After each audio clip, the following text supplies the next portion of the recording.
Hello, hello, hello, hello. Bienvenue dans le lundi décalé du 12 août 2024. J'espère que vous allez bien. J'espère que si vous êtes en vacances, vous passez d'excellentes vacances ensoleillées. Et pour ceux qui travaillent, eh bien que vous abordez votre travail avec relâche et zénitude. Alors, le thème a beaucoup parlé et je pense aussi que c'est un petit peu la raison pour laquelle j'ai voulu créer ce groupe et pourquoi je me suis donné cette mission, moi, en tant que coach, ancienne infirmière, en tant que coach, de créer ce genre de groupe et de coacher les mêmes profils que moi, à peu près, hein. Coucou Lucie, coucou Céline. Aujourd'hui, ça va être un témoignage personnel sur moi, ce que j'ai traversé en tant qu'HPI, TDAH. Bonjour Ghislain. Et comment, en fait, j'ai été considérée et la souffrance que ça a éveillé. Alors, c'est pas, attention, hein, on va pas s'écouter souffrir, on va pas s'écouter se plaindre. Je veux juste, en fait, mettre le doigt sur tu n'es pas seul à vivre ce genre de rejet, ce genre de considération. Et oui, tu peux très bien t'en sortir. Et c'est pas gravé dans le marbre, il suffit juste de s'accepter, d'accord? Donc, encore une fois, c'est pas un live de complainte, c'est pas un live où je vais me répandre en mode victime, pas du tout.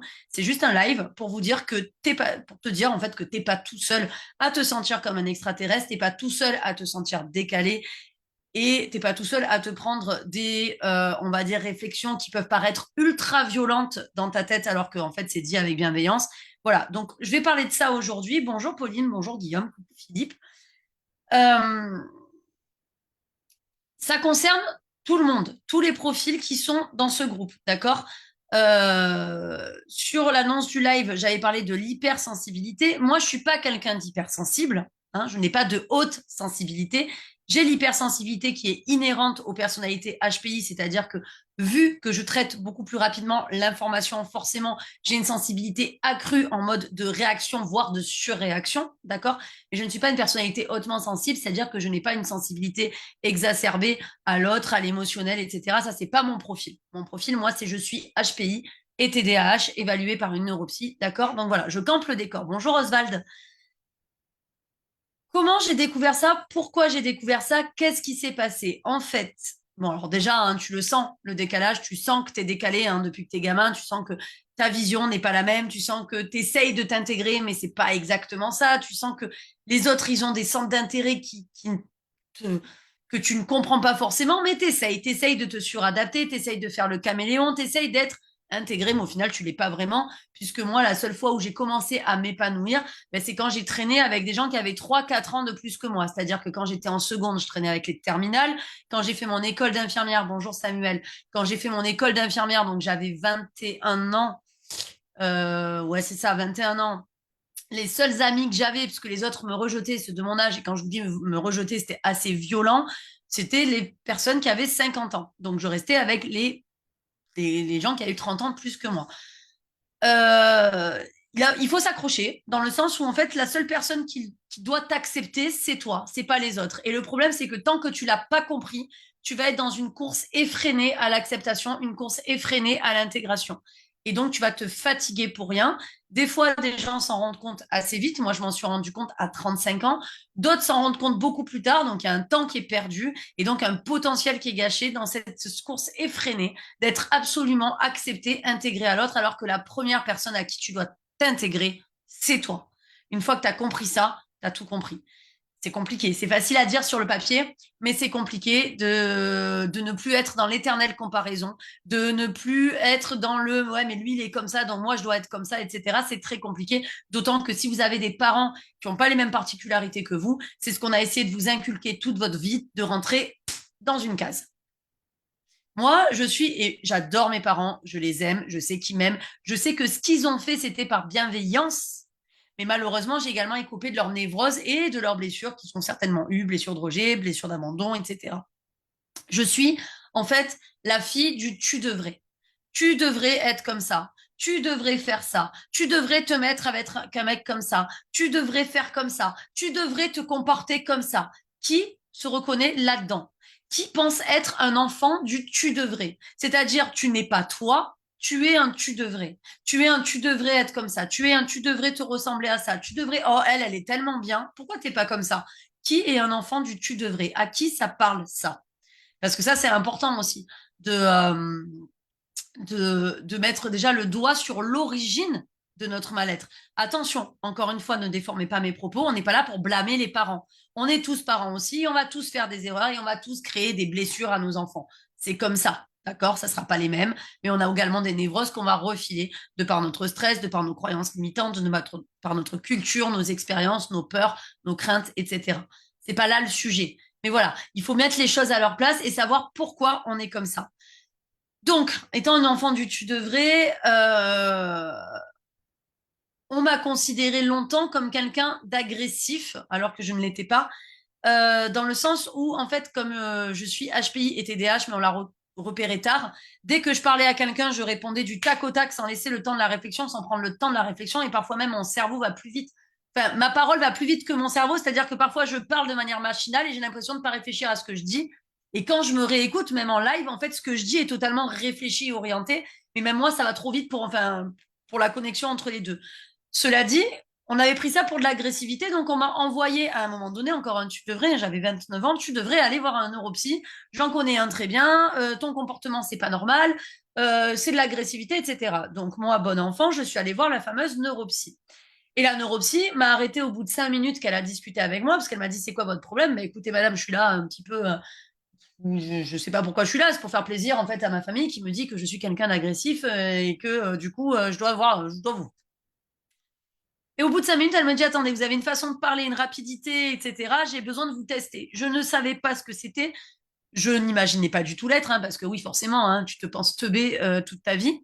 Alors attention, ça ne veut pas dire que si tu es HPI, tu es intelligent, mais ça veut dire que tu as un potentiel que tu ne connaissais pas. C'est-à-dire que c'est comme si tu as une Ferrari dans le jardin qui est bâchée et que tu n'as jamais su que tu avais une Ferrari dans le jardin, donc tu n'as jamais mis d'essence dedans et tu n'as jamais roulé avec une Ferrari. C'est un peu con. Donc à 29 ans, on me dit on va te tester. Finalement, il en est ressorti 7 surdouances, ils appelaient ça à l'époque, où ben, on m'a même pas cru hein, quand je l'ai dit, quand je l'ai dit juste à la famille, parce qu'après j'ai eu honte, j'ai mis plus de 10 ans, 15 ans je crois, à l'assumer. Ouais, 10 ans. 10 ans à l'assumer et à oser le dire pour pas qu'on se moque de moi, parce que c'est vrai qu'en France, alors je sais pas comment c'est au Canada, je sais qu'on a pas mal de clients canadiens aussi. C'est vrai qu'en France, une insulte, c'est oh ben regarde-moi l'intello. Voilà, l'intello, c'est une insulte apparemment en France. On met le mot intelligent derrière la définition du mot insulte. Donc ça, c'est assez incroyable. Donc j'ai mis 10 ans à être OK avec ça et à le comprendre et à l'affirmer et à être OK si bien que j'ose le dire, même l'arborer, on va dire, mais sans dire que je suis quelqu'un d'intelligent, c'est juste j'ai une capacité de compréhension qui est rapide. Mais ça n'a pas calmé quand même le rapport des gens à mon égard. Et donc, du coup, j'ai essayé encore de faire des recherches hein, là récemment.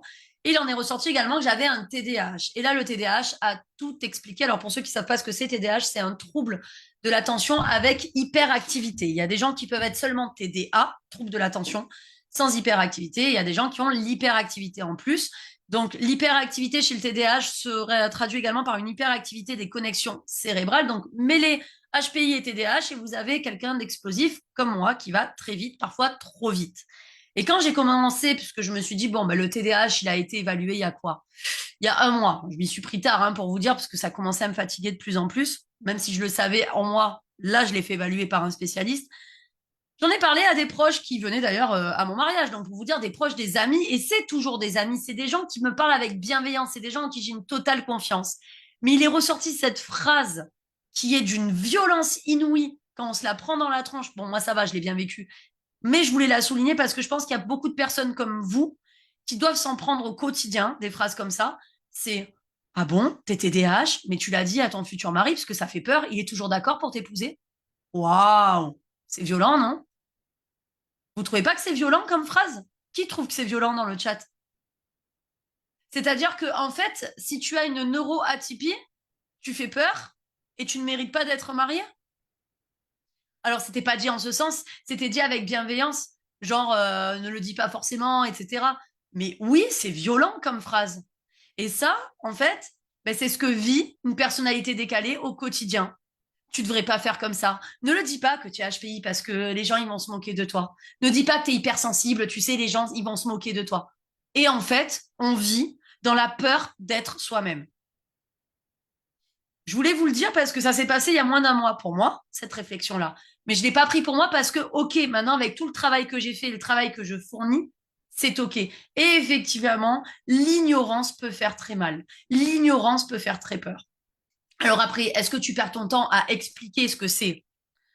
Ça dépend. Ça dépend si c'est vraiment une perte de temps parce qu'en face, tu as quelqu'un qui est totalement fermé avec qui tu ne pourras pas communiquer et polémiquer, ou s'il y a quelqu'un d'ouvert avec qui tu peux parler. Moi, je sais que par exemple, mes parents sont ouverts, par contre, et que quand j'ai dit le TDAH, tu vois, ils ont insisté pour voir la neuropsy, pour savoir comment se comporte une personne TDAH et pour comprendre. Mais voilà, quand tu te fais traiter, parce que c'est une insulte, au travail de folle, parce que tu vas trop vite, mais à côté de ça, ils sont contents de travailler avec toi parce que tu abats le travail de 12 personnes, effectivement, c'est ambivalent. C'est-à-dire, mais je suis folle ou je suis quelqu'un de bien? Je suis quelqu'un d'à part ou je suis quelqu'un d'intégré? C'est quoi le mot folle? Vous voyez ce que je veux dire? La différence a toujours été traitée de folie, tout le temps. De folie, de quelqu'un de... Voilà, toujours quelqu'un qui n'est pas dans la norme, normaux-pensant, d'accord? Donc nous, on est atypique, va être traité de fou, de décalé, d'extraterrestre, de pas normal, etc. Il faut vraiment que vous fassiez la part des choses entre ce que vous êtes et ce que les autres pensent. Parce qu'on pensera toujours quelque chose de différent, on ne peut pas penser autrement que ça. C'est comme si quelqu'un est mis en face de quelque chose qu'il ne connaît pas, il va en avoir peur et donc il va le rejeter. C'est le propre de l'être humain. D'accord? Donc, vouloir absolument expliquer aux gens qui sont ouverts, il n'y a pas de souci. Aux gens qui sont fermés, faites amende honorable en vous disant, est-ce que c'est utile? Utilisez les passoires de Socrate. Est-ce que c'est bon pour moi de perdre du temps à essayer d'expliquer qui je suis avec cette personne? Oui, c'est bon pour moi parce qu'elle va m'entendre. Ok. Non, c'est pas bon pour moi parce que de toute façon, c'est pisser dans un violon. Est-ce que c'est utile qu'elle comprenne? Est-ce que cette personne, je vais être amenée à la revoir ou pas? Et est-ce que c'est vraiment... alors attends, est-ce que c'est bon? Est-ce que c'est utile? Et est-ce que c'est vrai ce que je veux dire? Alors oui, c'est vrai ce que tu vas dire parce que de toute façon, tu te connais. Est-ce que c'est bon pour toi de perdre ton temps à expliquer à quelqu'un qui comprendra pas? Je suis pas certain. C'est à toi en fait d'être OK avec ce que tu veux et ce que tu veux véhiculer. Est-ce que j'ai besoin de faire l'unanimité à toutes les personnes avec qui je parle? Non, j'ai pas vraiment envie de faire l'unanimité. Est-ce que j'ai besoin d'être compris par lui? Oui, lui, c'est important pour moi. Lui, j'ai envie de m'asseoir autour d'un café pour en parler et lui expliquer en fait ce que je ressens. Parce que quand vous voulez faire comprendre quelque chose à quelqu'un, c'est pas en utilisant le tu, c'est pas en disant tu vois, je suis comme ça et toi t'as rien compris, parce que de suite la personne elle va se braquer puisqu'elle va être incriminée d'une faute qu'elle ne comprendra pas. Quand vous voulez faire comprendre votre particularité, utilisez seulement le je et le ressenti. Oui, l'être humain fait preuve d'empathie, même si vous avez l'impression parfois de parler à des gens qui ne sont pas empathiques, ils le sont forcément. Utilisez seulement le jeu et le ressenti et expliquez comment vous êtes et par où vous passez et vous aurez vraiment des regards beaucoup plus ouverts en face. Alors après, oui, si vous tombez sur le teuteux du coin, ça sert à quelque chose d'expliquer, je suis pas sûre, parce que c'est peut-être une personne que vous voudrez pas fréquenter. Encore une fois, quand vous expliquez la personne que vous êtes, n'essayez pas de faire l'unanimité. Essayez juste d'expliquer tout simplement, sans enjeu derrière. Je suis comme je suis. Oui, ça demande de l'énergie d'expliquer. C'est pour ça que exactement, Samuel, tu as raison. Tu n'as pas besoin de le perdre avec des gens qui ne veulent pas comprendre, ou même qu'ils comprennent ou pas, tu t'en fiches. Parce que ça aussi, on ne veut pas absolument faire comprendre aux gens. C'est est-ce que moi, ça m'apporte quelque chose? Oui, soyons un petit peu égoïstes si vous le voulez. Est-ce que moi, ça m'apporte quelque chose d'utiliser du temps, de la salive et de l'énergie à expliquer à lui? Qu'est-ce que ça va m'apporter par la suite? À part flatter mon ego, que le mec il te dise ok, tu as mon aval pour être tel que tu es, parce que c'est ni plus ni moins que ça. Quand on perd de l'énergie à essayer d'expliquer à quelqu'un qui au final ne nous intéresse pas plus que ça, quelqu'un qu'on ne connaît pas plus que ça, etc. C'est juste pour rassurer notre ego, pour dire ok, c'est bon, il a dit oui, ça veut dire que j'ai son aval, ouf, je suis intégré. On s'en fout de cette personne. Quand je vois des gens parfois qui écrivent des pavés sur Internet pour avoir l'aval de quelqu'un qui va les critiquer, les fameux haters, on s'en fout de ces gens. Et puis ils s'en foutent de nous au final. C'est que du virtuel. Donc ce que je veux vous dire par là, c'est soyez juste vous et soyez OK avec qui vous êtes. À partir du moment où vous acceptez vous à part entière, les autres vous accepteront. Par contre, vous n'avez pas le droit de demander aux autres de faire pour vous ce que vous n'arrivez pas à faire pour vous. Tu n'as pas le droit de demander à quelqu'un d'autre de faire pour toi ce que toi, tu ne sais pas faire pour toi. Tu n'as pas le droit de demander à quelqu'un d'autre de t'accepter absolument si toi, tu ne t'acceptes pas à 100%. C'est totalement injuste. Tu ne demanderais pas à quelqu'un d'autre de dire, tu ne demanderais pas à quelqu'un d'autre de nettoyer le sol à ta place alors que tu es capable de le faire. On est d'accord? OK? Si tu fais tomber un truc au sol, si tu mets de la merde au sol, c'est toi qui vas nettoyer ta propre bouse, quoi. Tu vas pas demander à quelqu'un d'autre de le faire pour toi. Donc, ne demande pas à quelqu'un d'autre de faire pour toi ce que tu n'es pas capable de faire pour toi. Tu sais faire les choses, tu peux déléguer après. Mais tant que tu n'es pas capable, tant que t'es... Là, comme au travail, en fait. J'ai une équipe de 6 ou 7 personnes, je sais plus, ça commence à grossir. Hein, Céline, ça grandit. Hein. Tout ce que les filles font et travaillent avec moi, c'est des choses que je sais faire et que j'ai appris à faire. On est tous sur le même niveau. Il n'y a pas quelqu'un qui est supérieur à l'autre. Donc, ne demande pas à quelqu'un d'autre de faire pour toi ce que tu n'es pas capable de faire pour toi. Quelque part, ça s'apparente à service demandé à la personne de manière gratuite. D'esclavagisme. Oui, j'utilise des mots forts, j'utilise des mots qui gênent, qui dérangent, parce que c'est pas comme ça que c'est fait. C'est pas en ce sens que c'est fait. Mais c'est ni plus ni moins que la définition de l'esclavagisme. Ouais, fais pour moi ce que je suis pas capable de faire pour moi, c'est bon. Puis en plus, tu le fais gratuitement. Et sans que je te demande l'autorisation, je t'impose de faire pour moi ce que je suis pas capable de faire pour moi. Je t'impose de m'aimer. Parce que si tu m'aimes pas, je vais te faire la gueule. Je vais être lourd. Je vais te relancer. Je vais te faire chier. Oui, oui, on est comme ça quand on s'aime pas. Oui, je l'ai été, hein. Oh putain, qu'est-ce que j'ai été chiante. Mais t'as pas le droit de demander à quelqu'un de faire pour toi ce que t'es pas capable de faire pour toi. Donc le mot d'ordre de cette semaine, je fais d'abord les choses pour moi et le reste suivra. Et si vous savez pas par où commencer, moi je vais vous dire quelle marche à suivre. Tapez juste décor dans les commentaires et moi je vous dirai la marche à suivre. Alors décor, D-E-C-O-R, ça veut dire quoi? Delphine Corti, c'est moi. Vous tapez décor dans les commentaires et je vous donnerai la marche à suivre. Oui, il y a du lourd, Philippe, mais à un moment donné, comme dirait l'autre, c'est au pied du mur qu'on voit le mieux le mur. À un moment donné, il faut être confronté à ses faiblesses. Et c'est quand tu es confronté à tes faiblesses que tu les acceptes et que tu peux aller au-delà. Ça, c'est une faiblesse de croire que l'autre va combler un vide. Donc, travail pour la semaine. Vous tapez des corps, on voit par où commencer ensemble, on va élaborer un plan. Et à côté de ça, vous faites le mot d'ordre que je vous ai dit. Je fais d'abord pour moi en accord avec moi ce dont j'ai besoin et je ne demande pas à l'autre de faire pour moi ce que je ne suis pas capable de faire pour moi. J'ai le droit de demander à l'autre quand je ne sais pas. J'ai le droit de demander de l'aide quand je ne suis pas capable de faire quelque chose. J'ai le droit de demander de l'aide, mais pas de faire à ma place. J'ai pas demandé à quelqu'un de m'aimer à ma place. C'est totalement incohérent. D'accord? Donc, je vous laisse sur ça. Je sais, ça vient de... Je le sens, même à travers l'écran, même à travers la diffusion, je sens que ça remue là.